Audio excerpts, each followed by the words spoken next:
You understand, the intent is very, and you're interpreting. We know the original intent of the document. We know what the amendments did, but there's another whole story, layers and layers of this cake that we are now in and we're writing. So to unroll it, hold on, to unroll it is insidious. Hold up. He went into the matrix. He didn't finish. Can you guys still hear me? We can hear you now. Go ahead. I'm doing three things at the same time, so I'm not going to be able to stay in the conversation as long as I want. I'm still listening, but I don't have to lecture you guys on history. You can read the document yourselves. The founding fathers equated the president, Article 2 branch, with that of a king. They understood that the executive role would be similar to, in nature and authority and principle, to a king, even though his powers would be checked. That's what people get wrong when they look at history and they look at the intent of the framers of the Constitution. They're like, the framers did not want a king. Yes, they did not want a king, but they still gave the Article 2 branch executive the powers of a king, only that those powers would be checked by two other co-equal branches of government. That's where the mistake happens. Yes, we have something similar, akin to, very like a king in the president. Sorry, you can't get away from that. No amount of virtue signaling or speaking over somebody will erase that fact. The Article 2 branch is the equivalent of a present day king. That is a fact. That's the power that the Constitution gives the Article 2 branch.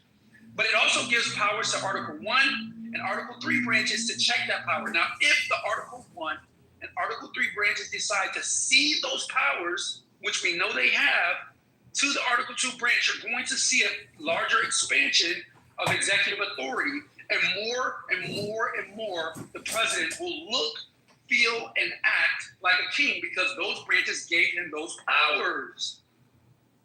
And I'm done. So if I can respond quickly, if I may. Go ahead, Mr. Kennedy, and I'll go out. Okay, yeah. Respectfully, TC, no. The founders hated kings, right? They absolutely hated kings. And kings are omnipotent. There is no check power to monarchs. That's not how that works, right? So I don't know what is it me or is he in the matrix? Am I in the matrix? Okay. Yeah. Like monarchs don't have check powers. Like the founders hated monarchs, right? They believe that amount of centralized, respectfully, they believe that amount of centralized power is easily corrupted, right? And we didn't. And most constitutional scholars will tell you this, right? Because that's what it was. And so you're respectfully, you're just wrong. Now, where have we gone wrong with this concentrated power, which started in the 30s with FDR? And although most would argue that he used those powers for good, that's what we started with, is giving the executive more power. And it's just gotten worse in the last 60 years or 70 years, right? And so, but yeah, I don't know what you're talking about, respectfully. Yeah, and I'll ask you a second. Again, I'm doing. Go ahead. Well, go ahead, TC, and I'll respond after you because I said I'll go after this. Okay. All right. So look at Federalist. I don't in front of me, but you can look up.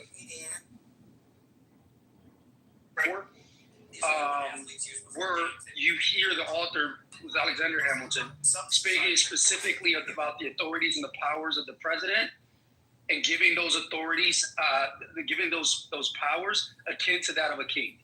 So again, I don't have the document in front of me. I'll be happy to reference it when I get a second.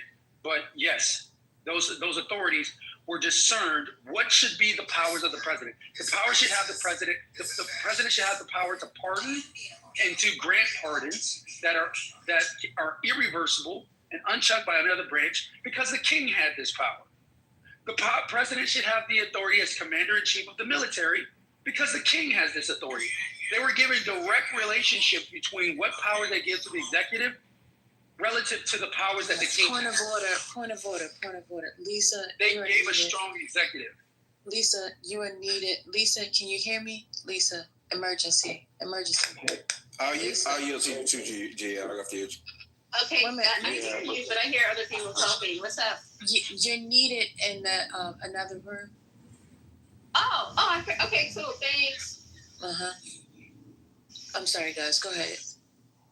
Yeah, TC. Okay. I know you don't have things in front of you, but I only tap in